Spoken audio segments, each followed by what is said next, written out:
que es de estudios de la vida real. Vamos a abordar estos tres temas que son unas definiciones muy básicas, casi todas ellas de la FDA de los Estados Unidos. ¿Cómo se clasifican estos estudios? Son un espectro muy variado. Ya veremos que hay dos clasificaciones muy simples, porque en realidad cuando hay tantas formas de hacer estos estudios, es difícil clasificarlos.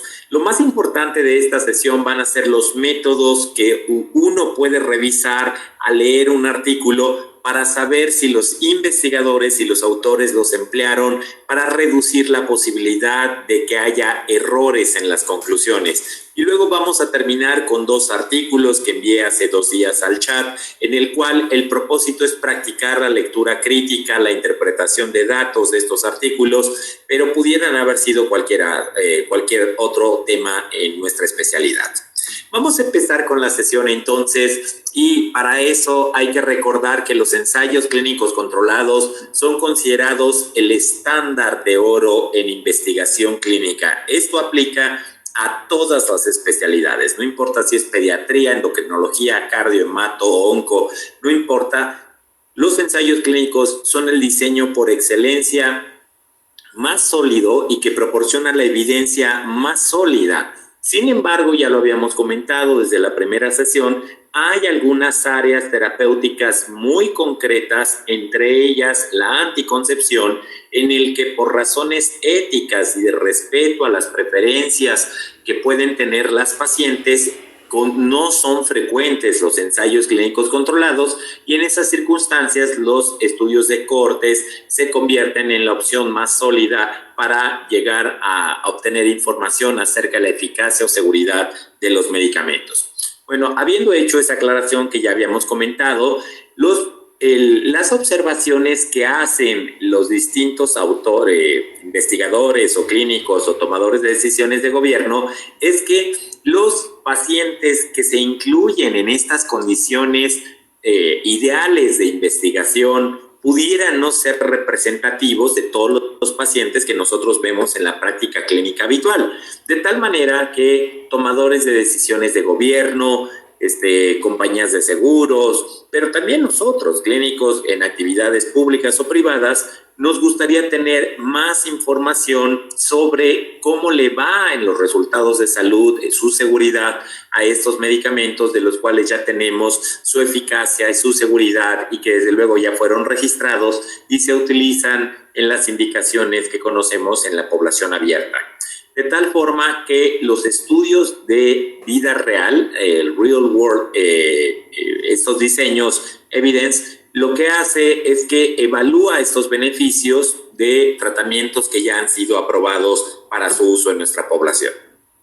Vamos a empezar con la primera definición, que es la de datos de la vida real, por sus siglas en inglés es RWD, y lo que significa, según la FDA, es que es los datos de salud que provienen de los pacientes y que no son obtenidos durante la fase experimental de un ensayo clínico controlado. En unos momentos voy a aclarar por qué digo durante la fase experimental, pero son otros datos que no se obtienen durante el periodo de investigación de un ensayo clínico controlado. Y pueden ser expedientes clínicos, pueden ser registros de enfermedades, registros nacionales, registros institucionales, pueden ser estudios de farmacovigilancia de determinadas fármacos, de determinados productos. También pueden ser datos de compañías de seguros o bien aquellos que se podrían obtener con dispositivos móviles que los pacientes pueden llevarse a su hogar o al trabajo o en circunstancias parecidas. Ya que vimos la definición, lo que es datos de vida real, ahora vamos a ver lo que es evidencia de vida real. Entonces, vean que según la FDA también dice que la evidencia de vida real es aquella evidencia clínica sobre el uso y beneficios o riesgos a la salud de productos, porque no nada más involucra a medicamentos, también podría involucrar a dispositivos y que son obtenidos de datos de la vida real. Esta evidencia de la vida real complementa el conocimiento que es ya lo comentamos, el más sólido, el más válido de los ensayos clínicos controlados, Pero el problema de estos estudios de vida real es que al no contener esas características tan importantes que por ello las tienen los ensayos clínicos controlados, las voy a mencionar brevemente en un momento, es que los estudios de vida real, si no se identifican posibles sesgos, posibles confusores, que también los vamos a definir en los próximos minutos, entonces sus conclusiones podrían ser erradas. Aquí vemos las características básicas de un ensayo clínico controlado. Vemos que es un estudio cuyo diseño es experimental, es verdaderamente un experimento real y ético en humanos, tal y como se haría en animales de laboratorio.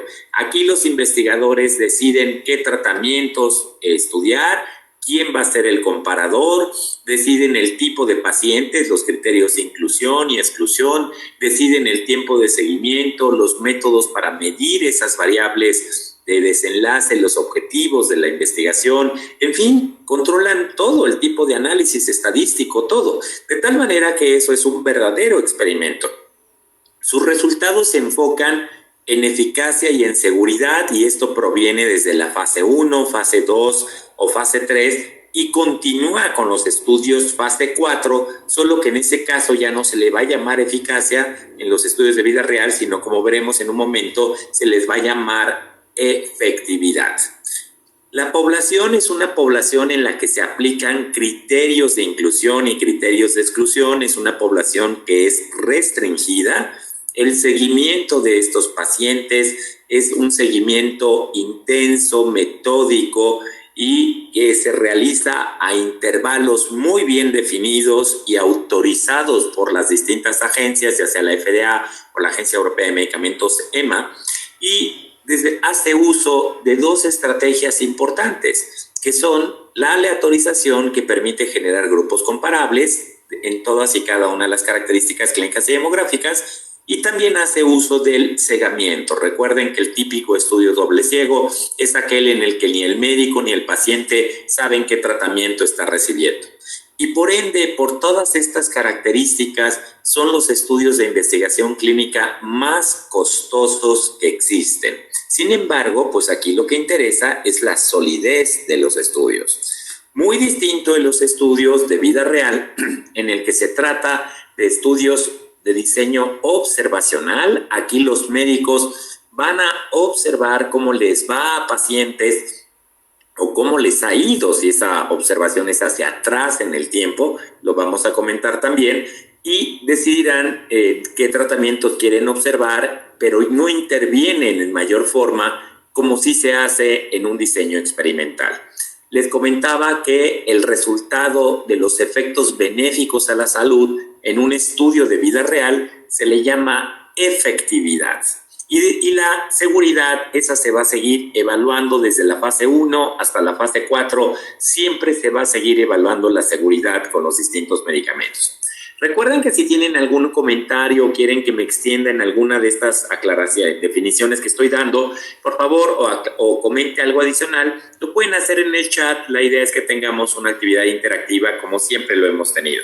Por cierto, aprovecho también para decir que en las últimas páginas del resumen que tienen del curso, que está en PDF en el chat de WhatsApp, ahí viene toda esta parte con los aspectos más importantes que aparecen en las diapositivas. Bueno, la población, vean que esta es precisamente la ventaja de los estudios de vida real.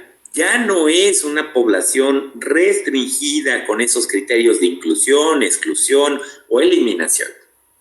Aquí la población es una población amplia, es una población tal y como ustedes conocen en la práctica clínica habitual.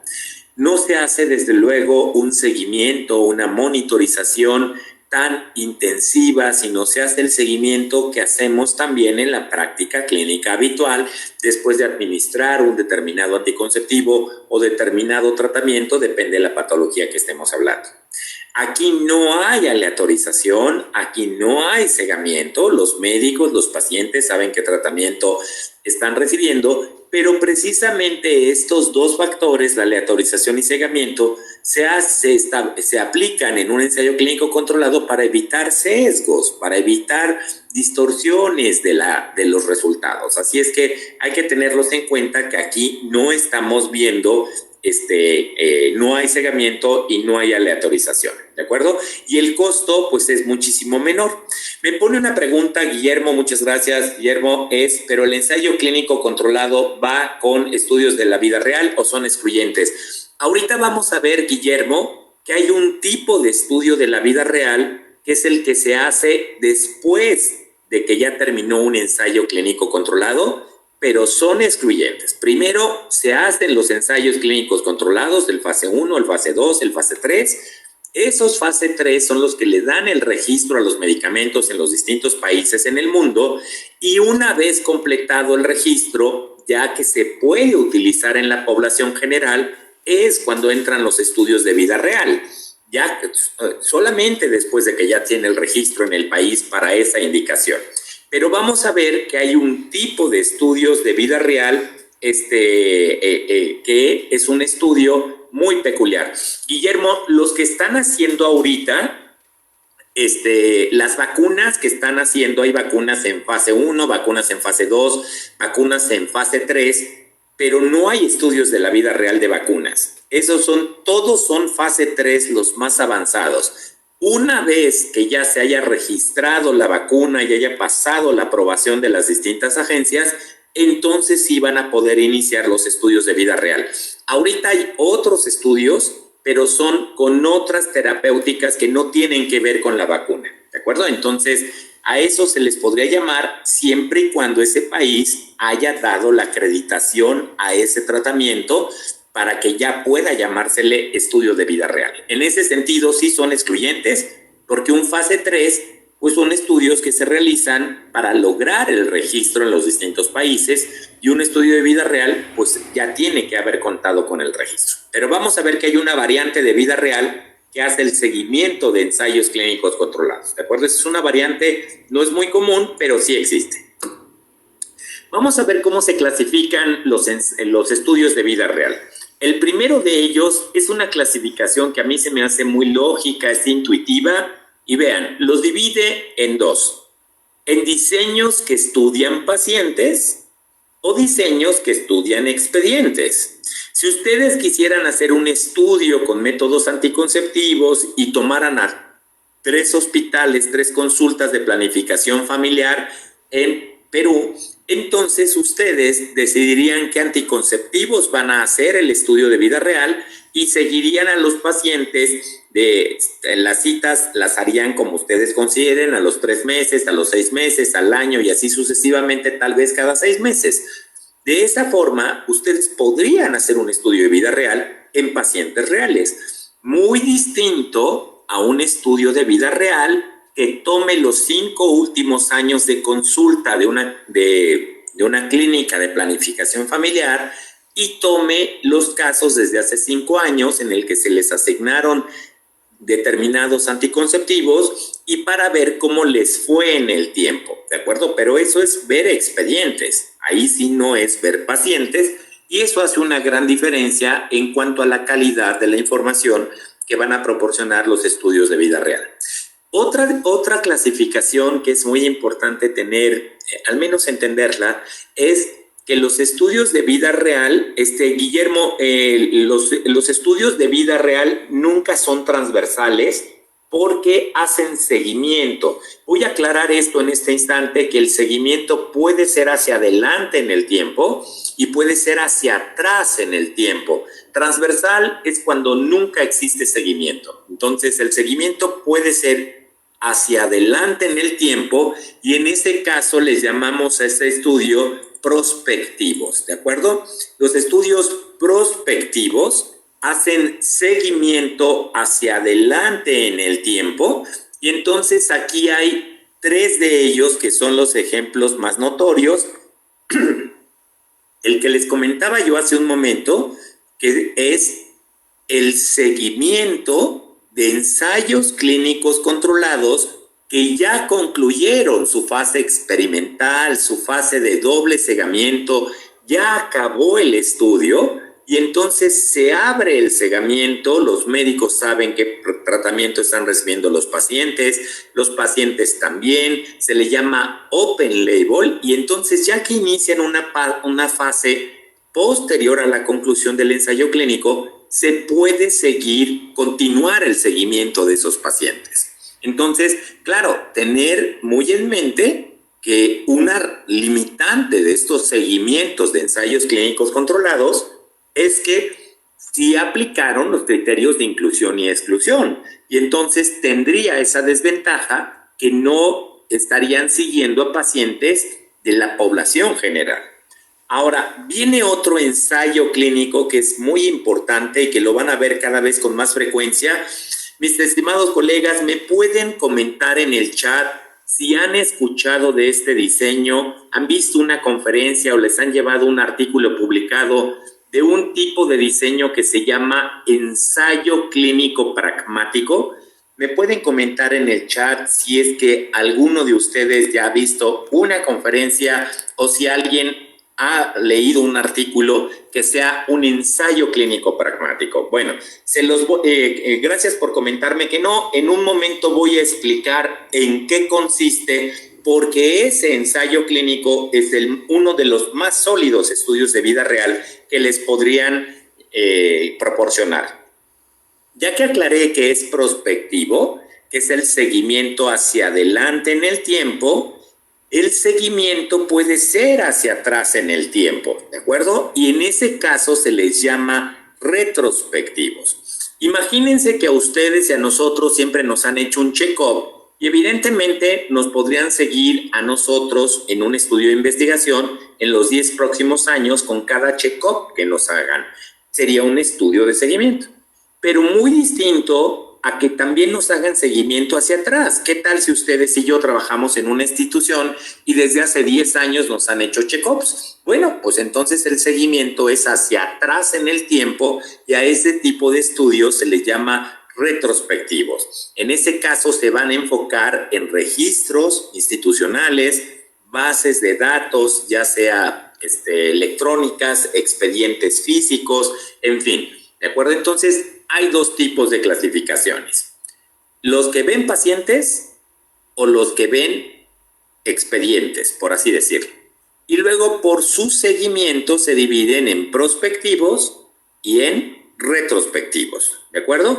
Entonces, los retrospectivos, como nos comenta Guillermo en el chat, son más susceptibles de sesgo porque dependerán de la calidad de los expedientes o de las bases de datos. Tienes toda la razón, Guillermo. Por eso, cuando ustedes se vayan a actualizar de un estudio de vida real, es muy importante ubicar si el estudio vio pacientes o simplemente se concentró en expedientes físicos o electrónicos.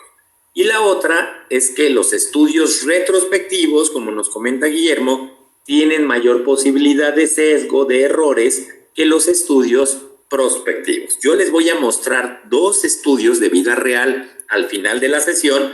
Todos de ellos ven pacientes y los dos son prospectivos. ¿De acuerdo? Ahora, ya que hicimos esta definición que es muy básica, vamos a ver de dónde pueden provenir los datos de los estudios de vida real. Ya comentamos el primero, ¿se acuerdan? Pueden ser datos de la extensión al seguimiento, que se le llama fase de open label, cuando ya concluyó la fase experimental del ensayo clínico controlado. Son muy comunes en enfermedades raras, por ejemplo en esclerosis múltiple o en mieloma, en hematología o en neurología. Los pacientes son seguidos 2 años o 3 años, pero acaba el estudio y esos pacientes es importante seguirlos después. Entonces, son estudios de vida real, pero que se basan en pacientes que habían participado en un ensayo clínico controlado. Tienen la desventaja, que ya se imaginan, que van a seguir los mismos pacientes que acepten entrar en ese estudio de extensión, pero que cumplieron con los criterios de inclusión y de exclusión y de eliminación. ¿De acuerdo? Entonces, pudieran ser no representativos, de la población general, que es lo que intenta responder los estudios de vida real. Ahora, llegamos a esto que es el ensayo clínico pragmático. Amigos, este es un tipo de estudio de vida real, pero a diferencia del ensayo clínico controlado habitual, que ya hemos hablado de él, aquí no se van a aplicar criterios de inclusión, exclusión, y entonces es un ensayo clínico que se realiza con pacientes de la consulta clínica habitual bajo condiciones habituales de seguimiento y medición de la consulta clínica habitual, pero tiene la fortaleza de que da una asignación aleatoria a los tratamientos. Entonces, como se imaginan, sería muy difícil tener un ensayo clínico pragmático en anticoncepción, porque no, pues las pacientes no les gusta que las andemos aleatorizando a ensayos clínicos, ¿de acuerdo? Entonces, aquí la aleatorización son muy comunes y son los estudios más sólidos y los van a encontrar en muchas otras áreas. Por ejemplo, si estuviéramos viendo amenaza de parto pretérmino, ahí sí el útero inhibidor podría ser asignado de manera aleatoria. El esquema de tratamiento en diabetes gestacional también. El esquema de tratamiento para enfermedad pélvica inflamatoria también, y así muchísimas otras patologías, ¿de acuerdo? El tratamiento en pacientes con síndrome metabólico y ovario poliquístico también podría ser un ensayo clínico pragmático. Entonces, resumiendo, un ensayo clínico pragmático es un ensayo clínico que, a diferencia del típico, se realiza en pacientes de la vida real. Y la diferencia es que aquí sí hay asignación aleatoria. Es el único estudio de vida real que sí tiene una asignación aleatoria, ¿de acuerdo? Y sí tiene pacientes de la vida real, muy diferente del estudio de extensión de seguimiento de un ensayo clínico que no tiene pacientes de la vida real, ¿de acuerdo?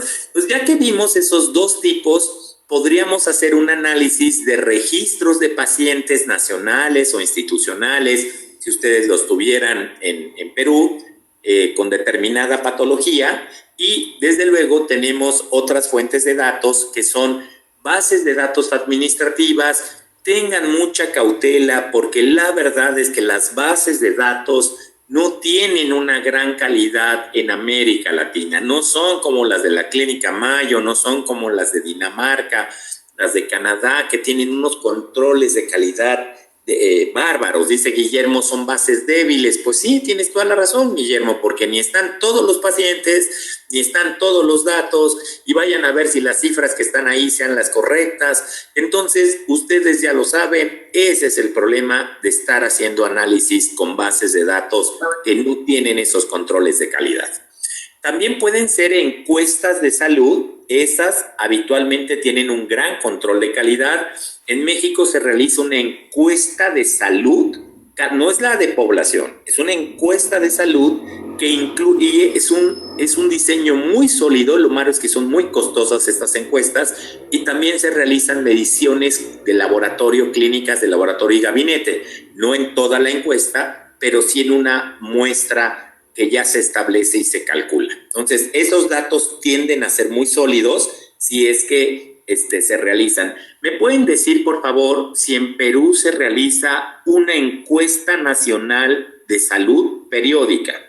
Hay muchos países en que la encuesta es de nutrición, ¿no? Guillermo, ¿cómo se llama esa encuesta? Por favor, si me pueden indicar el nombre para irme familiarizando con ellas, porque habitualmente son muy sólidas. Y si me pueden comentar también si los datos, las bases de datos, permite la institución que cualquier persona la analice. No es que publique los resultados, sino que entregue a la población y a los médicos del país, cualquier persona pueda descargar y analizar la base de datos.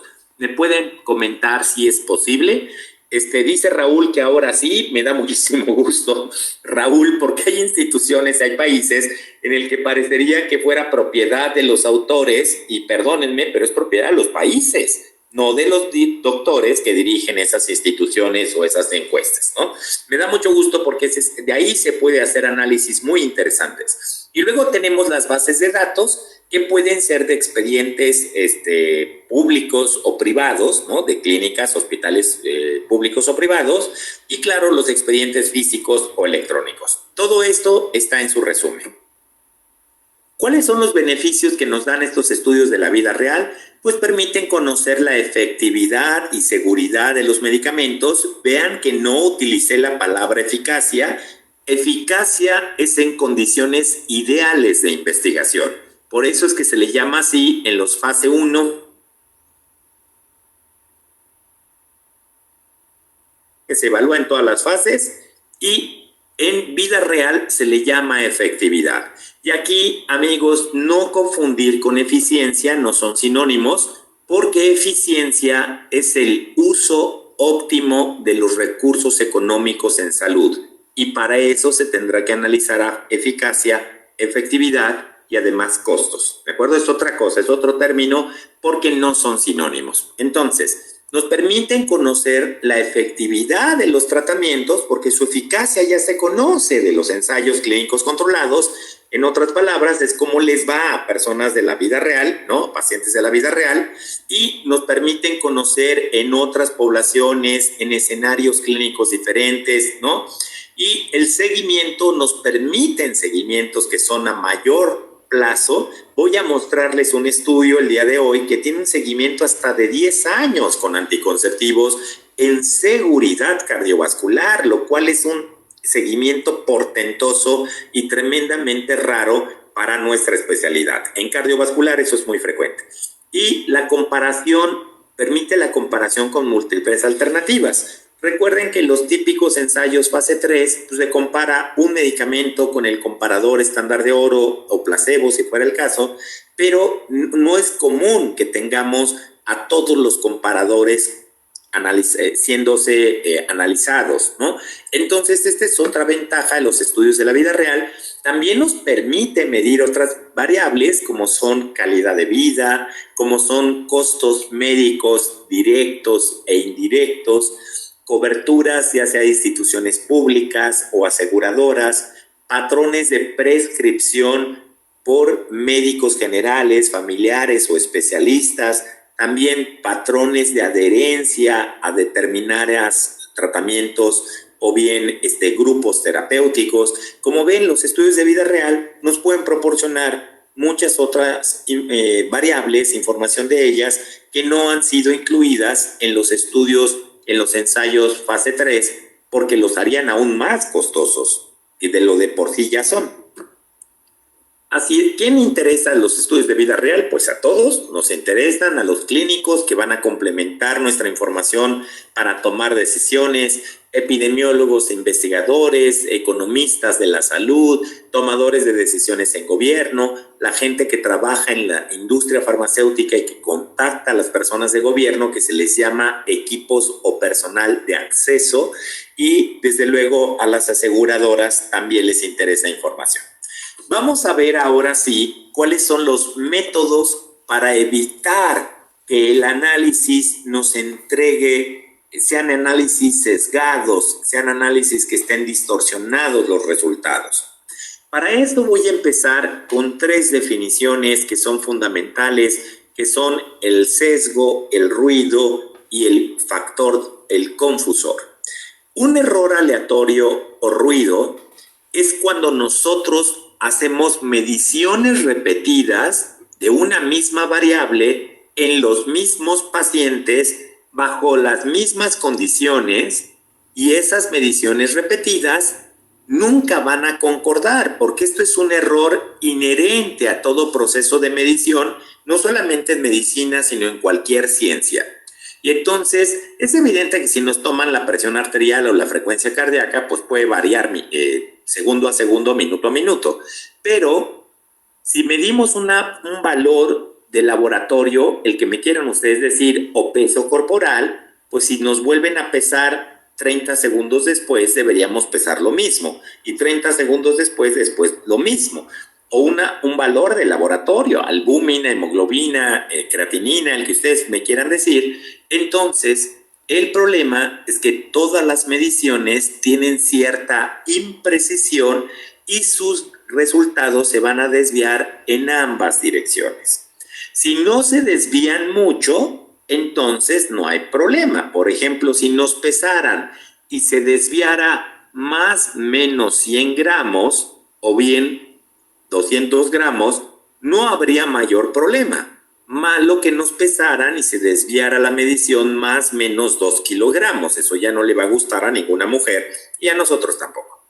De tal manera que el error aleatorio ruido siempre está presente en todas las investigaciones, no solamente en medicina, en economía, en ingeniería, en física, en aeronáutica, en lo que ustedes quieran decir.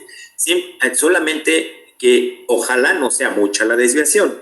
Ahora, el error sistemático, eso sí es un problema porque ocasiona una desviación cuando se hacen esas mismas mediciones repetidas en los mismos pacientes y esa desviación es en una sola dirección.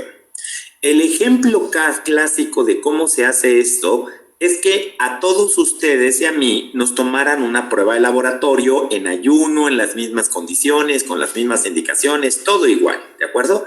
Y esa prueba la procesan y la dividen en 5 alícuotas. Y esas alícuotas van a ser procesadas ya sea en el mismo equipo del hospital o en distintos equipos. Entonces, van a haber diferencias, aunque la medición debería ser la misma porque es la misma muestra del mismo sujeto. Ahí no vamos a sacar promedios entre sujetos, es del mismo sujeto. Entonces, ahí es cuando se identifica si una medición de laboratorio, clínica o de gabinete es o no precisa. El problema del sesgo es que distorsiona los resultados. Y ahí sí se están desviando en una sola dirección. Imaginen que nos pesan en una báscula y las mediciones repetidas en esa báscula siempre darían valores mayores. ¿Se imaginan si esto pasa en glucosa y la glucosa que estuviera reportando el hospital estuviera dando desviaciones mayores del valor real? El cálculo de la insulina que le harían a esos pacientes hospitalizados en descontrol metabólico sería mayor y podría llevar a un accidente bueno, eso no es accidente, ¿no? Esto es un error. Y entonces a una hipoglucemia. De tal manera que el error sistemático, eso es algo que sí hay que identificar en un estudio y cuando un estudio no tuvo aleatorización, puede tener un error sistemático. ¿Por qué? Porque a lo mejor determinados colegas le indican un tratamiento a los pacientes más complicados, más graves, ¿de acuerdo? Entonces, parecería que ese tratamiento tiene menos efectividad cuando en realidad es que está recibiendo los pacientes más graves, ¿ok? Y otro sesgo es que si nosotros diagnosticamos al paciente, lo tratamos y nosotros lo calificamos, pues evidentemente todo padre califica mejor a sus hijos y todo clínico tiende a calificar mejor los resultados de sus propios pacientes. Eso es algo que ya se sabe. Entonces, hay que identificar los sesgos y saber en qué magnitud, porque eso nos podría llevar a una mala conclusión. Y ahora sí llegamos al que es súper importante, que es un factor confusor. Para explicar qué es un confusor, voy a poner un ejemplo tremendamente sencillo, y es que todos ustedes y yo sabemos que la obesidad per se es un factor de riesgo cardiovascular. Eso ya lo sabemos. Pero, ¿qué tal si en el análisis no se tomó en cuenta a la hipertensión? Y entonces, si esos pacientes obesos hubieran sido también hipertensos, entonces eso distorsionaría, confundiría los resultados. La hipertensión por sí sola, ya lo sabemos, ya lo sabe la ciencia médica, se encuentra asociado a la obesidad. Los obesos tienen mayor incidencia de hipertensión que los no obesos. Pero por sí sola también la hipertensión es un factor de riesgo cardiovascular. De tal manera que un confusor es una variable clínica, es un factor que se encuentra asociada a la exposición que se está investigando, pero también es independientemente un factor de riesgo para la enfermedad. Entonces, ahí, amigos, ustedes tienen ya un confusor, en este caso, la hipertensión, y el artículo tiene que analizar ese confusor para saber si quedaron más pacientes hipertensos en un grupo y en otro, y eso explicará el mayor riesgo o menor riesgo cardiovascular. Por favor, amigos, desde el punto de vista metodológico, por favor, díganme cuál sería otro confusor que este artículo que investigara obesidad y riesgo cardiovascular debería analizar, porque podría alterar los resultados. Ya mencionamos hipertensión, pero díganme otra variable clínica que sea un confusor. Piensen no como investigadores. Y dice Guillermo, pues bueno, Guillermo se fue con una muy sofisticada, que el paciente tenga una valvulopatía, ¿no? Raúl, Beatriz dijeron dislipidemia, estupenda opción también, es por supuesto. Estela y Claudia dicen diabetes, claro que sí, ¿no? Y díganme otras características, otras que no sean estas. Edad, claro, a mayor edad, mientras mayor sea la edad, mayor riesgo cardiovascular. Desde luego, la dieta también, las personas que tienen dietas con grasas saturadas, entonces también sería un factor, ¿no? Y el sedentarismo sería otro. Marta, muchas gracias. Tabaquismo también es otro. Pilar ya lo estaba describiendo, poco ejercicio, sedentarismo, ¿no? Estela, gracias. Tabaquismo también. Como ven, ustedes ya están pensando como investigadores. A ese artículo le dirían: oye, ya sabemos, gracias por identificar nefropatía también, muchas gracias. Otros medicamentos, claro. Eva, gracias. Si son medicamentos que pudieran facilitar una trombosis, por ejemplo, pues entonces ese es otro, ¿no? O bien que tengan mayor riesgo de generar placas de ateroma, en fin. Como ven, aquí la idea es que integrar ese conocimiento que es clínico para que cuando ustedes analicen un artículo de vida real, le pregunten al ponente o bien al artículo, analizándolo, si es que se hizo un análisis de confusores y si afectaron o no y están distribuidos en forma diferente en un tratamiento en comparación de los otros. ¿Qué tal si un tratamiento tuviera menos diabéticos, todos hacen ejercicio, ahí no hay fumadores, todos solteros, porque ya lo saben que estar casado es un factor de riesgo cardiovascular? Por supuesto, es una broma, ¿no? Entonces, como ven, ahí se tendría que hacer un análisis de confusores. Y esos son lo que vamos a tratar de controlar con los métodos que vienen a continuación. Entonces, ya vimos que hay ruido, que ese es el ruido, es el error de medición de un estudio que afecta a todos los estudios de investigación en el mundo, no solamente en el área médica. Sesgos, que sí hay que identificarlos, ¿no? Y entonces el otro es los confusores. Ya que vimos estas tres definiciones, ¿por qué los confusores son tan importantes? La razón, mis queridos colegas, es que un confusor puede hacer parecer a un tratamiento, a un factor de riesgo, como importante cuando no lo es, o la inversa. Podría hacer parecer a un fármaco como seguro cuando no lo es, o podría hacerlo parecer eficaz cuando no lo es, o podría hacerlo parecer que no es eficaz cuando sí lo es. Entonces, por eso es que los confusores son súper importantes y el ponente o el artículo debería explicar cómo fueron analizados, identificados o controlados. Vamos a ver que en ciencia, no sé si habrían ya escuchado seguramente esta palabra en latín, que es ceteris paribus. Para mí es fundamental en la vida, no solamente en investigación, sino en la vida. Porque, ¿qué significa ceteris paribus? Que todo lo demás debe permanecer constante. Y el ejemplo más básico es que si un padre y una madre tienen un hijo y una hija, Pues la única diferencia es que una es mujer y el otro es hombre. Pero de ahí en fuera, todo el amor, la dedicación, la comprensión, el apoyo debería ser similar.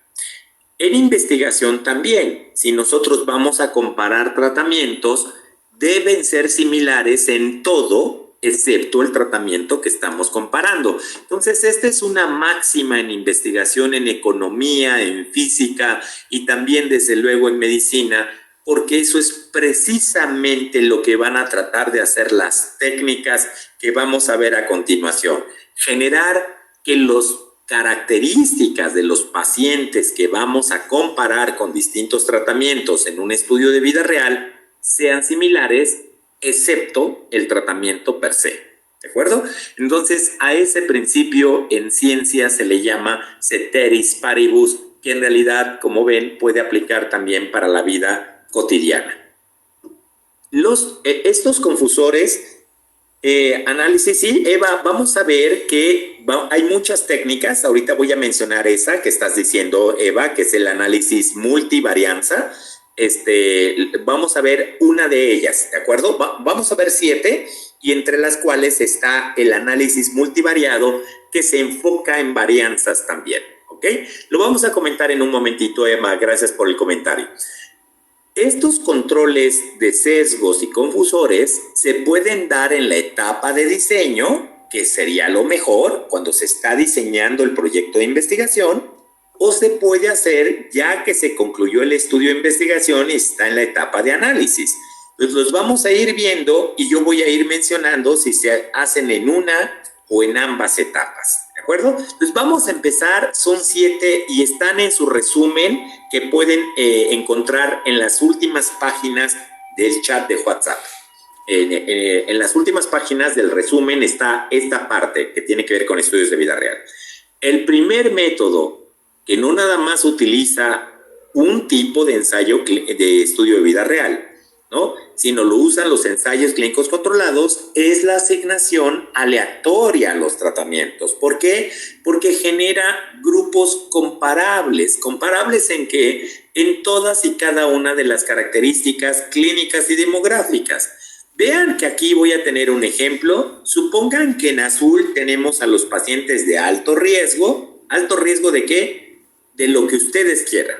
De embarazo no planeado, alto riesgo de óbito, alto riesgo de parto pretérmino, alto riesgo de cáncer de mama o cervicuterino, alto riesgo de preeclampsia, de fractura en osteoporosis posmenopáusica, alto riesgo de lo que ustedes quieran. Y los verdes serían bajo riesgo. Vean que la aleatorización lo que busca es que a final de cuentas queden balanceados los grupos y tengamos el mismo número de pacientes de alto riesgo para esa variable que de bajo riesgo. Aquí yo estoy poniendo una sola variable, que es alto riesgo y bajo riesgo, pero podrían ser dónde quedaron los pacientes con obesidad en ambos grupos, y dónde quedaron los pacientes que fuman en ambos grupos, y dónde están las sedentarias en ambos grupos, y dónde están las felices en ambos grupos, y así, si fuera cualquier característica desconocida por la ciencia médica al año 2020, no importaría porque la aleatorización tiende a distribuirla en ambos grupos. Por eso es que la aleatorización es muy importante, pero recuerden que solamente hay un estudio de vida real que hace aleatorización, que es el ensayo clínico pragmático. ¿De acuerdo? Entonces, por eso es que les decía que es importante conocer ese estudio, porque es un estudio de vida real muy sólido, ¿no? Ya que vimos el primero de los métodos, que es aleatorización, aquí tienen al segundo, que es restricción. La restricción se puede aplicar en la etapa de diseño o en la etapa de análisis, y aquí vamos a asignar a pacientes que cumplen con ciertos criterios de inclusión o exclusión, o bien vamos a analizar a pacientes que cumplen con una o más características importantes. Para que vean lo fácil que es identificar un factor de restricción,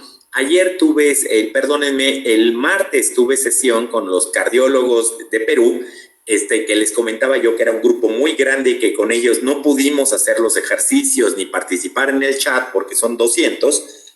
lo bueno es que nosotros tuvimos ahora dos grupos, gracias a Bayer con ese apoyo. Por favor, lean el artículo que está en pantalla y aunque no somos cardiólogos, denle a la clave quién es el factor de hipertensión. Entonces, vean que están comparando 3 fármacos, 3 anticoagulantes que están aquí, apixaban, dabigatran y rivaroxaban. Nos dan la enfermedad en que está siendo estudiada, que es FA no valvular, pero y entonces aquí tienen cuál es el análisis de restricción. Para que no fuera injusto y tuvieran más pacientes con antecedentes de un ACV o bien isquemia cerebral transitoria, entonces los autores deciden que solo se van a enfocar en esos pacientes que son los de alto riesgo para repetir con otro accidente cerebrovascular. Entonces, en pantalla están viendo ese factor de restricción que es precisamente tener un ACV o isquemia cerebral transitoria.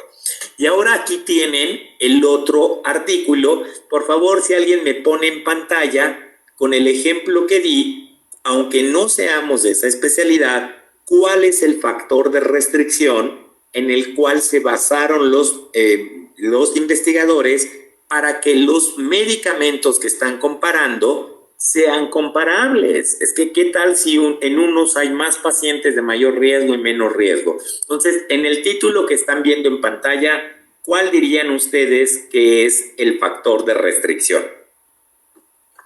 Recuerden que estamos entre amigos, entonces no pasa nada si no le atinamos. Entonces, lo tienen ahí, es alteración de la función renal, ¿no? Disfunción renal es el factor de restricción. Entonces vean cómo el análisis en estas revistas afamadas de cardiología, el estudio de la vida real, no se va a enfocar en todos los pacientes. Se enfocan en quienes ya tuvieron un accidente cerebrovascular, que estos tratamientos tratan de prevenir, o bien en pacientes que tienen alteración de la función renal. Entonces aquí tienen 2 artículos con un ejemplo de restricción. El tercer método se llama emparejamiento. Se puede hacer en la etapa de asignación, de diseño o en la etapa de análisis, y lo que hace es que busca pares de pacientes que sean similares en una o más características clínicas clave, en confusores en realidad. Y entonces aquí tienen un ejemplo y vean cómo tengo 2 tratamientos que vamos a analizar. Aquí son pares porque son 2, pero si fueran 5 tratamientos en comparación, entonces se generarían quintetas de pacientes, ¿de acuerdo? En este ejemplo, que son 2 tratamientos, el A y el B, que están en rojito y en verdecito, vean que voy a tener a pacientes de alto riesgo en azul oscuro y en azul claro pacientes de bajo riesgo. De tal manera que al generar mi par de pacientes de bajo riesgo, uno va al tratamiento A y el otro va al tratamiento B. Y en los de alto riesgo, uno va al tratamiento A y uno va al tratamiento B. De tal manera que cuando concluya el estudio de vida real, estaré comparando fármacos que tienen una distribución similar de pacientes de bajo y alto riesgo. Yo lo hice aquí solo con alto y bajo riesgo, pero podríamos tener con obesidad y sin obesidad, con tabaquismo, sin tabaquismo, con diabetes, sin diabetes, y así se van generando pares para que se genere, claro, pares lo aclaré porque son 2 tratamientos. Si fueran 5 serían quintetas, ¿de acuerdo? Y un paciente iría a cada tratamiento. Ese sería un estudio de vida real muy sólido también, pero ya se imaginan que los que analizan expedientes, pues también podrían hacer emparejamiento de expedientes. Ojalá lo hayan hecho si es que el estudio de vida real va a hacer un análisis retrospectivo de expedientes. Y ahí se esperaría que al menos hubieran buscado expedientes con pacientes similares de cada tratamiento. ¿De acuerdo? Entonces, ya que vimos el emparejamiento, ya llevamos la 3, que son aleatorización, aleatorización es el primero, restricción es el segundo, emparejamiento es el tercero, y el que sigue es súper importante, es muy frecuente su uso, se llama estratificación. Estratificación se puede hacer en la etapa de diseño, en la etapa de análisis, y un estrato no es otra cosa más que un factor confusor, ¿de acuerdo? Entonces, no es lo mismo tener pacientes que pueden tener riesgo de tener una pérdida gestacional a pacientes que tienen más de 3 pérdidas gestacionales previas, ¿no?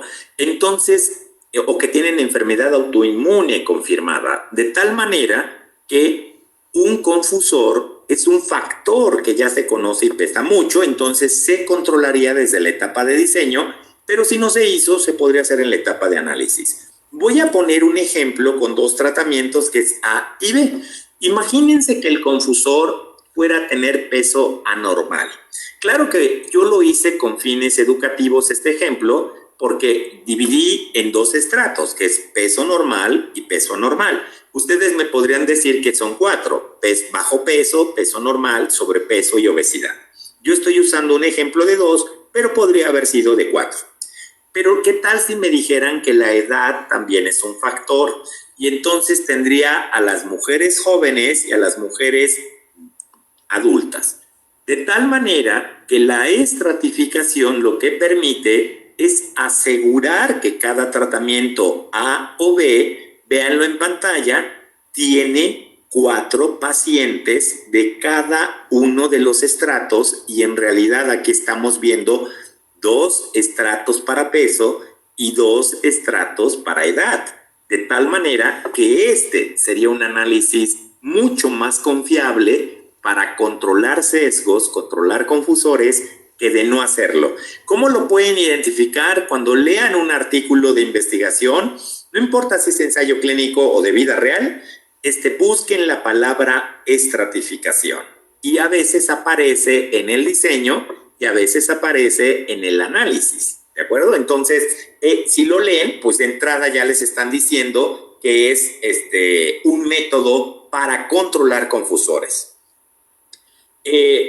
Dice Guillermo que si la idea es comparar el efecto distinto en cada grupo, la idea, Guillermo, es que todas las características clínicas y demográficas importantes, por eso les llamaron aquí estratos o confusores, estén distribuidos de manera tan similar en cada uno de los tratamientos, para que las diferencias en efectividad o las diferencias en seguridad sean debidas a los tratamientos per se y no a factores confusores o sesgos. Entonces, ese es el propósito: comparar tratamientos, pero en grupos que son comparables en todas y cada una de las características, ¿no? O sea, Guillermo, confusores van a existir, porque si tú tienes un estudio hecho en mujeres que tengan obesidad, la obesidad por sí solo es un confusor, pero malo es que el artículo no lo haya identificado o no haya hecho para controlarlo algo, para asegurarte a ti como lector que tengas el mismo número de pacientes obesas en un tratamiento y un número muy similar en el otro tratamiento. O sea, tal vez la expresión adecuada, Guillermo, es que confusores siempre va a haber en los trabajos de investigación, porque son variables clínicas que pesan mucho en ese resultado, ¿no? Por ejemplo, en parto pretérmino, una mujer que ya tuvo otros partos pretérmino, pues evidentemente tiene más riesgos. Si tiene infección en ese parto, también en esa gestación tiene mayor riesgo. Confusores siempre va a haber, Guillermo, que es lo que quiero dejar claro, pero más importante es si se hizo algo para asegurar que estén distribuidos de manera similar en los tratamientos, ¿de acuerdo? Y si no se controlan, entonces el término correcto, Guillermo, lo voy a poner yo en pantalla, es confusión.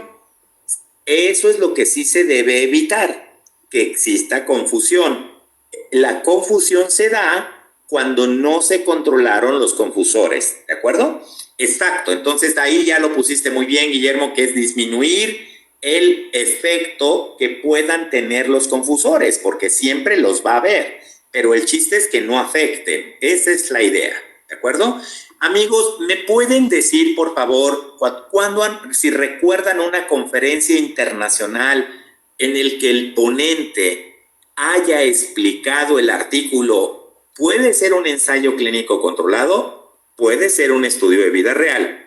¿Me pueden decir si recuerdan si el ponente habló de los confusores y cómo fueron controlados o simplemente dio, como todas las conferencias, los resultados y adelante?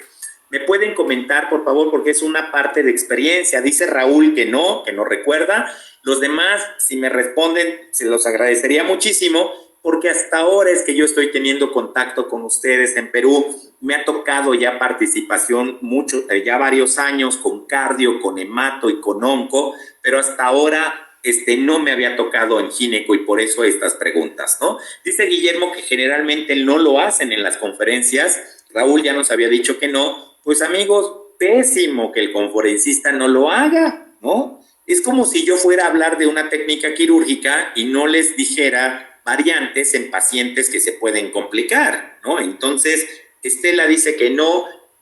Por eso es que es muy importante, amigos, y claro, si nosotros no lo preguntamos, a lo mejor es por eso que los ponentes o los profesores no lo comentan. Pero, amigos, para ser sinceros, ¿alguien recuerda que nuestra Biblia que estudiábamos de ginecología o de obstetricia en la residencia hablara de confusores? Si alguien, depende de la que hayamos estudiado, depende del país donde estudiamos, ¿no? ¿Alguien recuerda? Raúl dice que no. La verdad, el Williams, les puedo decir que ni el Williams, ni el Nelson, ni el Schwartz, en medicina interna se me fue el nombre, se me fue el nombre, perdónenme, el super libro de medicina interna súper famoso.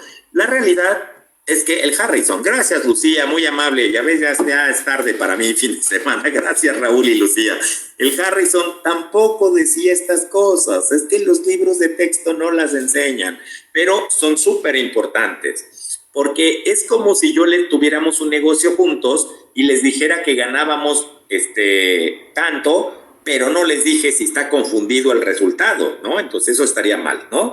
Dice que no necesaria, dice que el Williams detallaba, pero no, Guillermo, pues nunca llegó a este detalle. Esto es ya un análisis ya mucho más profundo, pero que sí debimos haberlo visto, ¿no? Bueno, entonces vamos a continuar. Ya vimos la estratificación, vamos a recordar los que llevamos, ¿no? Aleatorización, ¿se acuerdan? Segundo es restricción. Tercero, emparejamiento. Cuarto, estratificación. 5 es el ajuste de tasas. El ajustar las tasas del evento que ustedes quieran permite la comparación de datos entre tratamientos, entre lo que ustedes quieran, porque lo vamos a hacer con denominadores comunes. Por ejemplo, por eso es que el índice de Pearl es número de embarazos no planeados por cada 100 mujeres año que usaron ese tratamiento.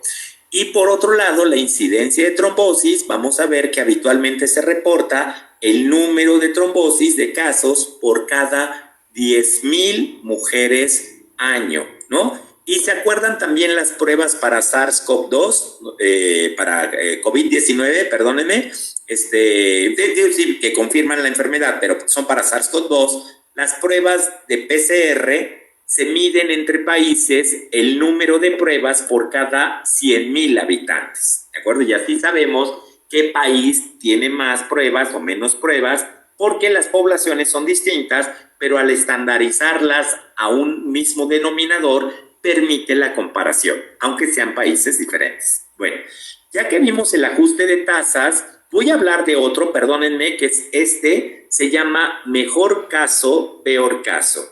Aquí es cuando ustedes le pueden pedir, ojalá el artículo lo haya hecho, no se hace con frecuencia, pero si ustedes fueran jefes de servicio, directores de un hospital de gobierno o trabajan en el Ministerio de Salud, sí les podría interesar que los que hicieron el análisis les presenten la efectividad de los anticonceptivos. Pero ¿qué tal si ustedes dicen, oye, prefiero que no me hagas un análisis también del índice de Pearl, pero en pacientes que sean el peor caso?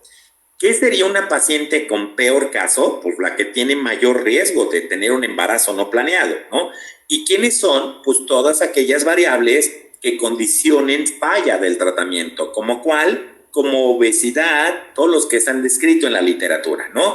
Ya los vimos en los artículos de las primeras sesiones, ¿se acuerdan?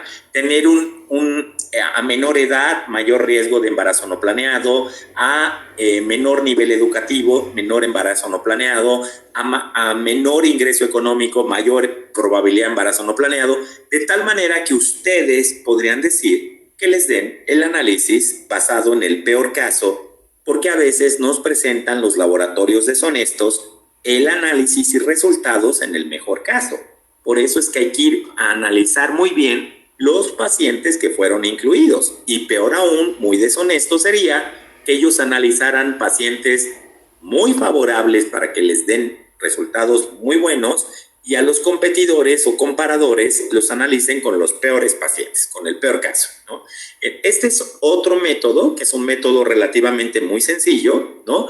Y es como si le pidiéramos a un médico que va a llegar a trabajar con nosotros que nos traiga sus expedientes de cesárea para ver cómo les ha ido, pero solo en pacientes con cesárea iterativa, ¿no? Para que no nos traiga 10 expedientes de pacientes con cesárea, primera cesárea, delgadas, deportistas, súper bien nutridas, ¿no?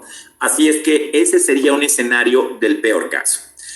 Ya que analizamos voy a comentar los dos más importantes y que ya me había comentado, creo que fue Eva. Eva, gracias por tu comentario. Son muchos los tipos de análisis estadísticos que se basan en el análisis de la varianza. Y desde luego cuando se analizan múltiples varianzas. La varianza para los demás es una variante de la desviación estándar, por así decirlo, ¿de acuerdo? Una es la desviación estándar y el otro es la varianza. Entonces podría yo calcular la varianza de muchos factores que pesen o no en el resultado con un tratamiento. Entonces, una técnica que se basa en el análisis de varianza es un análisis que se conoce como análisis multivariado o multivariable. Y entonces aquí los que hacen estos análisis, yo enseño estas técnicas estadísticas en la maestría y en el doctorado, y bueno, mis alumnos tienen que dominar todos estos métodos, ¿no? Porque es parte de sus estudios. Lo que hace un análisis multivariado es que permite identificar quiénes fueron los factores confusores y después ajustar el resultado. ¿Se acuerdan cuando en los artículos previos veíamos HRs? Amigos, cuando ustedes ven un HR, en automático eso fue obtenido con un análisis estadístico sofisticado, con una técnica que se llama análisis multivariable o multivariado, no tiene diferencia, la verdad es una cuestión semántica, y les va a dar esos HRs, y se acuerdan que en la sesión 2 veíamos el HR crudo, o sea, el que da simplemente con el análisis sin ningún ajuste, y luego el índice de Pearl ajustado a diferencias en peso, en edad, en escolaridad, para que sea el valor más real posible. Y aquí tienen un ejemplo en pantalla. Aquí podríamos tener embarazo no planeado, pero podría ser óbito o parto pretérmino. Y aquí tendríamos cada una de las variables que demostró estar asociada con ese factor. ¿De acuerdo? Y entonces, estos análisis, el más conocido que tal vez aparece en los artículos en medicina, se le conoce como regresión de Cox. Déjame, lo voy a poner aquí en el chat. Es la regresión de Cox y es una de varias técnicas que hacen este tipo de análisis. Y Eva, efectivamente se pueden utilizar otras que son en el análisis de varianza o de covarianza, que son los ANOVAs, pueden ser múltiples, o los ANCOVAs. Entonces hay muchas que utilizan estos métodos. Así es que este método es uno súper importante. Si ustedes ya lo leen en un artículo, al menos significa que lo estaban contemplando. Ahora, muy distinto saber si se hizo bien o mal. No se preocupen, yo sé que eso es difícil, pero bueno, ya sería ventaja que el artículo les diga que hizo una regresión de Cox. Y ahora llegamos al que hoy por hoy es, Eva me comenta si es que era lo que tú estabas pensando, si quieras que abarque un poco más o quiera hacer otro comentario. Les presento, amigos, otro factor, con este acabamos y ya nos vamos a la revisión de los artículos, que es uno súper importante.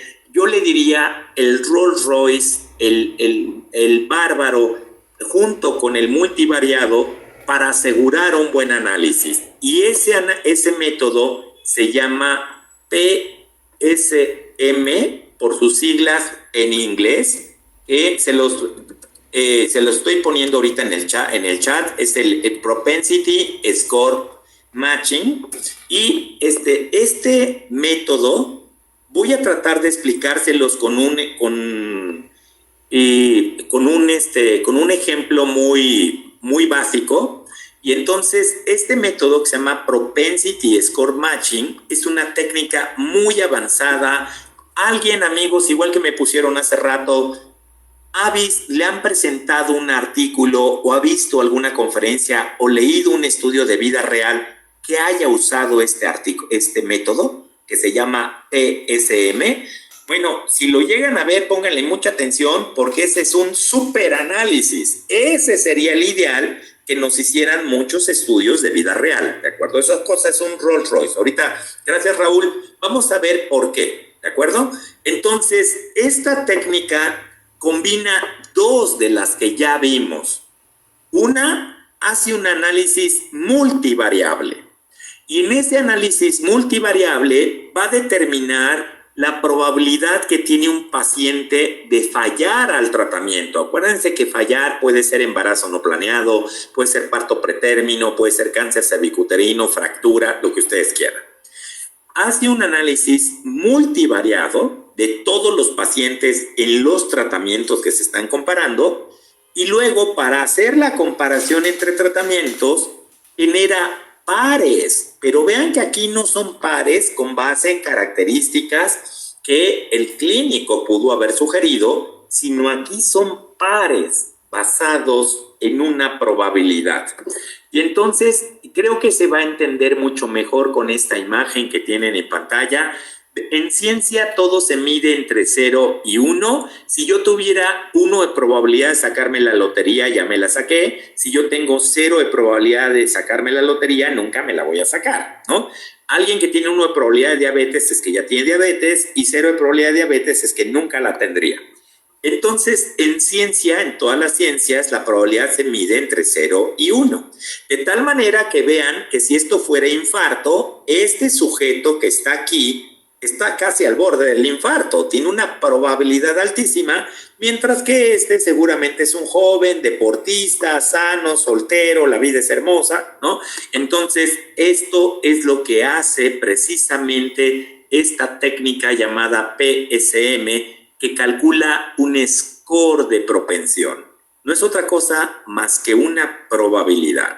¿Se imaginan que esto lo usáramos en la clínica y aquí tuviéramos la probabilidad de parto pretérmino? Es que estas pacientes que están a la derecha serían las que tendrían parto pretérmino. Entonces, esto en el futuro va a tener un uso muy importante. Por lo pronto lo estamos aplicando, se aplica en el análisis de estudios de la vida real. Y vean que aquí voy a comparar dos tratamientos A y B, podrían ser 3, 4 o 5. ¿De acuerdo? Y entonces vamos a hacer un par.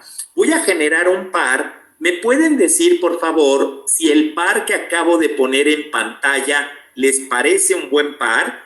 Vean que los que están cerca del 0 son los que tienen bajo riesgo, y los que están cerca del 1 son los de alto riesgo. ¿El par que están viendo en pantalla les parece un buen par, sí o no?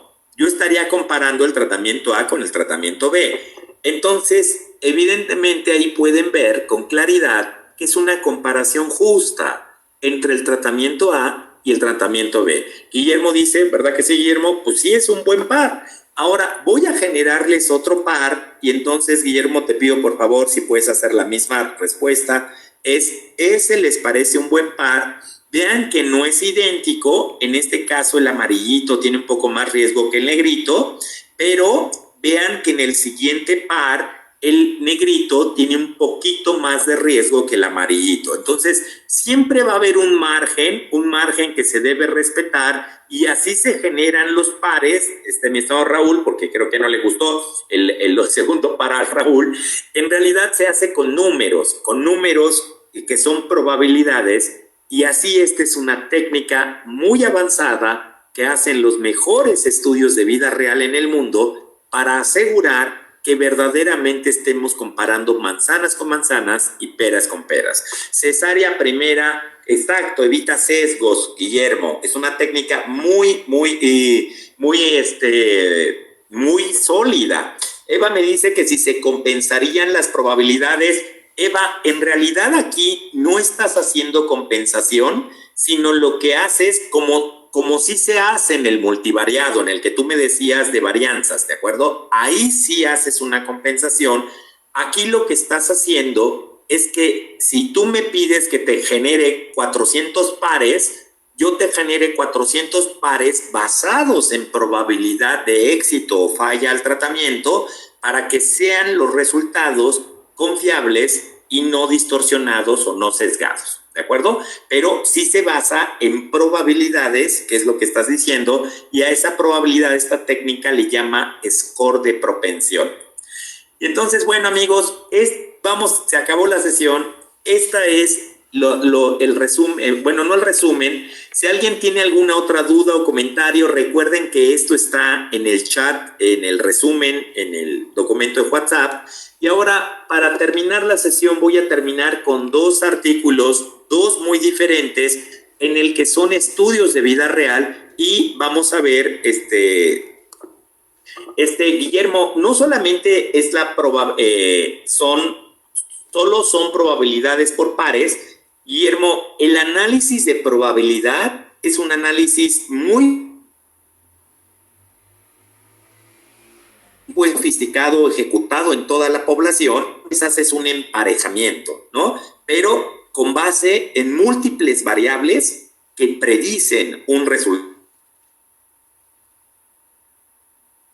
Entonces, si quieres verlo de manera muy simple, pues sí, es un par de probabilidad, ¿no?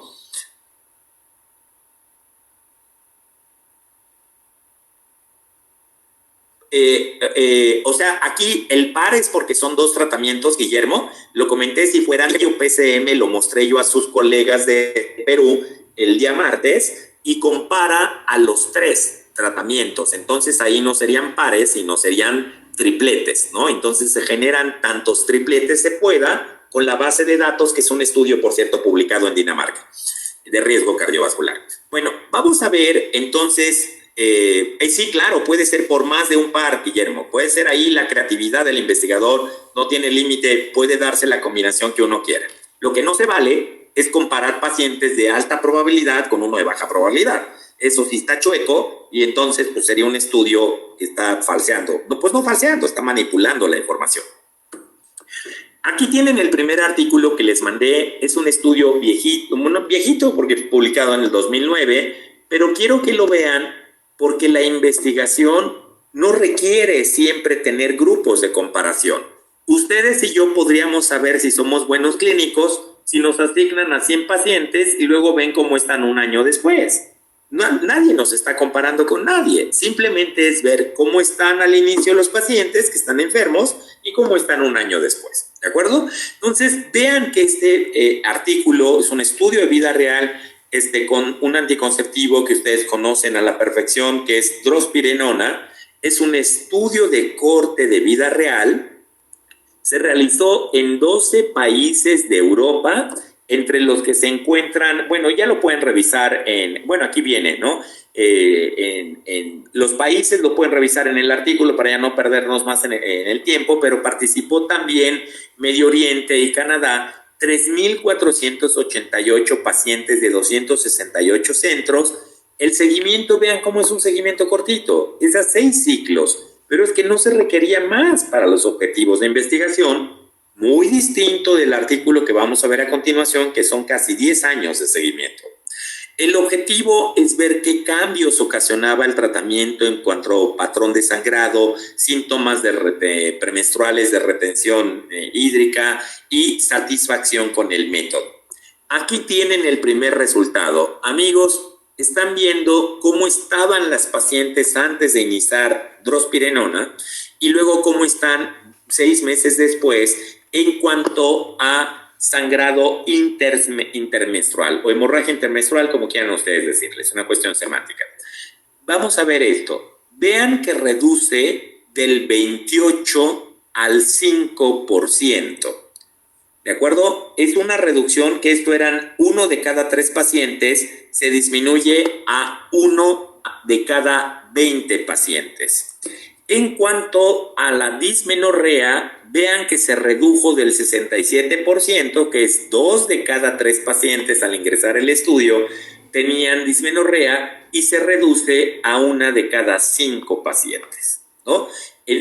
Todas vean que son estadísticamente significativas, y aquí tenemos la otra que es amenorrea, cuya reducción es del 21% al 8% a los 6 meses de seguimiento. Y en cuanto a la intensidad del sangrado menstrual, vean que aquí tenemos en el grupo que tenía un sangrado definido por las pacientes como abundante, vean que ese caso disminuyó del 23%, o sea, 1 de cada 5 pacientes tenía una menstruación de ese tipo, y se reduce al 1%. Es una reducción enorme. No es lo mismo 1 de cada 5 pacientes que 1 de cada 100, ¿no? Y este es un aspecto que desde luego ustedes lo saben perfectamente, a las pacientes lo ven con muy buenos ojos. Con respecto a otros síntomas que tienen que ver con retención de líquidos, entonces vean cómo la distensión abdominal tuvo una reducción del 70 al 30%, todas son estadísticamente significativas. Esa ascensión de disconfort, de mastalgia, ¿no? De sensación de malestar, reduce en 71 al 38%, y por último tenemos el edema de extremidades, que baja del 27 al 11%. Un aspecto que ustedes saben que las pacientes nos preguntan mucho es en cuanto al efecto en el peso corporal, y vean que la media de peso, que es 60.8, con esta desviación estándar, se queda neutra porque hay una variación de hecho hacia abajo, una disminución de 500 gramos, 60.3. Así es que es neutro en cuanto al valor en peso. Y este es un aspecto que es importante que nosotros midiéramos en la consulta. Amigos, les comento que yo en el grupo de biólogos de la reproducción con los que colaboro, hacemos estas evaluaciones de satisfacción de los pacientes sin que anoten nuestro nombre, el nombre de las pacientes, porque si no, no van a responder la realidad. Una escala visual análoga es un instrumento de medición. Aquí lo están viendo en horizontal de 0 a 10. La realidad que una escala científica no debe tener los números, y las pacientes deberían responder si tienen muchísimo dolor o no dolor, si están muy satisfechas o no satisfechas con el servicio. Bueno, aquí tienen la evaluación de calidad de vida. No habíamos visto uno de estos estudios en los artículos que hemos estado analizando, y ustedes pueden revisar las variables en extenso en el artículo. Vean cómo se les pregunta si están satisfechas con su peso corporal, cómo se sentían antes de las menstruaciones, cómo calificaban su piel, su estado de ánimo, esa sensación de depresión, problemas para conciliar el sueño, si tenían malestar o disconfort en los senos, ¿no? Falta de actividad, de interés en actividades sexuales, ¿no? Si se consideraban atractivas. Como ven, todas estas, y aquí tienen el análisis con esta escala que aplicada de manera científica, y vean que son estadísticamente significativos. Y bueno, claro, estas son evidencias de por qué ese método anticonceptivo ha tenido el éxito que ha tenido en la historia, ¿no? Pero una preocupación era el riesgo cardiovascular. Hubo artículos que decían que a lo mejor drospirenona estaba generando mayor riesgo cardiovascular en el caso de trombosis que los otros métodos anticonceptivos. Y aquí tienen otro artículo enorme que es el estudio LAS publicado en Contraception en el año 2016. Vean que participa Dinamarca, Francia, Alemania, el Reino Unido, en fin, estos países. Se trata de un estudio de corte, estamos a unas cuantas diapositivas de terminar. Estos 7 países, vean el tamaño de muestra, 59.510 pacientes. Vean la diferencia de estudio, porque diferencia abismal con los medicamentos genéricos, que como comentamos son 20 a 30 pacientes, ni son pacientes, son sujetos humanos sanos y podían ser matraces de laboratorio. Es una diferencia en evidencia abismal. El seguimiento, lo que les comentaba yo, hasta 10 años, el promedio fue 5.4 años. Esto sumó 318.784 pacientes, mujeres, año. El objetivo fue seguridad cardiovascular. Claro, no es lo mismo medir efecto en patrón menstrual o bien síntomas asociados a retención hídrica que medir riesgo cardiovascular. Para esto, este estudio, que es el LAS, se basó en un estudio que seguramente ustedes conocen bien, es el estudio EURAS. Y entonces, este estudio EURAS concluye y las pacientes aceptan seguir en el estudio LAS porque el estudio EURAS no fue calculado para medir riesgo cardiovascular. Necesitaban dársele seguimiento y vean que el porcentaje de pacientes, ya sea en drospirenona, anticonceptivos con levonorgestrel, otros anticonceptivos o no orales, fue bajísima. La pérdida, vean que ningún grupo fue mayor al 3% y dijimos que ese es un factor que pudiera sesgar los resultados si el estudio en cuestión tuviera pérdidas mayores al 20%, como lo comentamos en la sesión 1. Ahora, aquí tienen los resultados en cuanto a riesgo tromboembólico. Y entonces tienen la incidencia por cada 10,000 pacientes. Vamos a comparar drospirenona contra anticonceptivo oral levonorgestrel, otros anticonceptivos orales, y vamos a tener también otros 2 grupos. Pero lo que quiero que vean es que aquí tienen la incidencia 10.7 y 9.2 por cada 10,000 pacientes año, y voy a comentarles un tip que es muy importante cuando uno analiza estos datos. Por favor, me pueden responder en el chat si 9.2, que es la incidencia del levonorgestrel, está incluida en el intervalo de confianza de drospirenona de 8.1 a 13.9. Si me ponen en el chat, se los voy a agradecer para saber que estamos haciendo juntos el análisis. Déjenme poner el chat porque no lo tenía yo visualizado, por ahorita que me respondan. ¿Me pueden decir si 9.2 está incluido entre 8.1 y 13.9? Dice Raúl que sí, Guillermo que sí, Lucía que sí, Tito, gracias.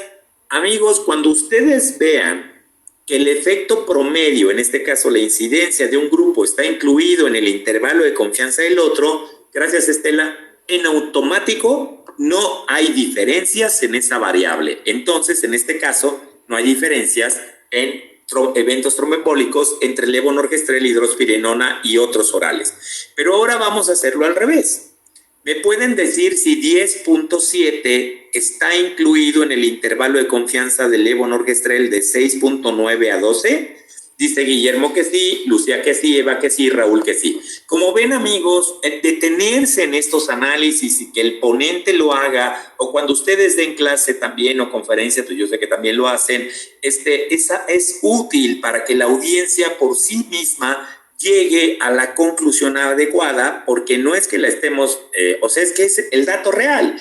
Y van a ver que estos son incidencias ajustadas con técnicas como las que vimos hace un momento. Bueno, aquí tienen la tasa en anticonceptivos no orales, y aquí quería yo enseñarles las de no usuarias de anticonceptivos. Vean que la incidencia es 4.5. Evidentemente 4.5 no está incluida ni en la de drospirenona, ni levonorgestrel, ni otros. Lo que significa lo que ya sabemos. Todos los anticonceptivos orales incrementan, y los no orales también, incrementan el riesgo tromboembólico, pero afortunadamente su incidencia es muy pequeñita, ya comparado de los beneficios que brinda la anticoncepción. Eso ya lo sabemos, hay muchos otros factores que ocasionan un mayor riesgo. Pero es importante tener este grupo, ¿no? Entonces, Guillermo, aquí no se usó el PCM, Guillermo, porque te comento que esta es una técnica muy reciente, que ha tenido una innovación muy peculiar. No se usó un PCM, pero lo que sí se usó es un análisis de regresión, que es el más utilizado probablemente en el 95% de los buenos artículos de vida real, ¿no? Entonces, no fue este caso el de PCM. Ahora, vamos a ver embolia pulmonar. Vean que aquí pasa lo mismo, 2.7 de drospirenona está incluido en 1.3 a 4.1 y el 2.4 de levonorgestrel está incluido en el de drospirenona. Ustedes pueden hacer la comparación de los otros grupos. Yo por tiempo ya no me detengo en hacerla, simplemente era mostrar ese detalle de qué es utilidad comparar el valor promedio representativo con el intervalo de confianza para ver si está incluido o no. Aquí tienen otra comparación que es drospirenona contra levonorgestrel con 30 microgramos de etinilestradiol versus drospirenona contra levonorgestrel con menos de 30 y luego levonorgestrel de 30 con menos de 30. Y aquí tienen el tip que habíamos visto del intervalo de confianza. Vean cómo en ambos casos el intervalo de confianza está a la izquierda y derecha de 1. También aquí está a la izquierda y derecha de 1 y también aquí está a la izquierda y derecha de 1. En conclusión, ninguno de estos grupos de fármacos, ya sea drospirenona, levonorgestrel 30 y levonorgestrel con menos de 30 de etinilestradiol, tienen mayor riesgo o menor riesgo de trombosis venosa. Entonces, eso da una conclusión importante. Y aquí tenemos, para finalizar, la conclusión visto como HR. Hace rato vimos las incidencias, ahorita son los HRs y lo que comentábamos, Guillermo, vean que son HRs ajustados con los respectivos intervalos de confianza y son ajustados a los factores confusores que identificó el estudio. Y entonces vean cómo no hay diferencias. Drospirenona versus levonorgestrel, el intervalo de confianza del HR está a la izquierda y derecha, no hay diferencias, drospirenona, levonorgestrel. Drospirenona, otros anticonceptivos orales, no hay diferencias, y drospirenona contra ambos, levo y otros orales, no hay diferencias. Pero los autores señalan que en el caso de ACV, de stroke, vean que sí encontraron diferencias de drospirenona con otros orales y es una reducción del 60% del riesgo de presentar un accidente cerebrovascular. Y para acabar con esta diapositiva, esta es otra conclusión de los autores, que es, vean que participan autores muy famosos del Reino Unido, de distintos países, para que los consulten, tal y como hicimos el análisis en la primera sesión, ¿se acuerdan? En el caso de trombosis arterial, vean que sí se observó un efecto favorable de drospirenona versus levonorgestrel, otros o combinados. Estamos hablando de una reducción del 60% del riesgo de tener una trombosis arterial usando técnicas que ajustan los resultados, en este caso una regresión de Cox. Y para acabar el curso, amigos, este artículo, esta diapositiva me parece súper importante porque nos habla de una cuestión en clínica que es valiosa para nosotros. Vean que cuando las pacientes cambian de método anticonceptivo sin hacer un break, sin dejar de utilizar un método, cambian, dejan uno y siguen con el otro en el ciclo inmediato, vean que el riesgo es muy similar a los que vimos en la primera imagen. Es una incidencia de 12.5 por cada 100 mujeres año, 10.000 mujeres año. Vean que es la misma 4 meses después. En pocas palabras, el riesgo es el inherente a tener un método anticonceptivo.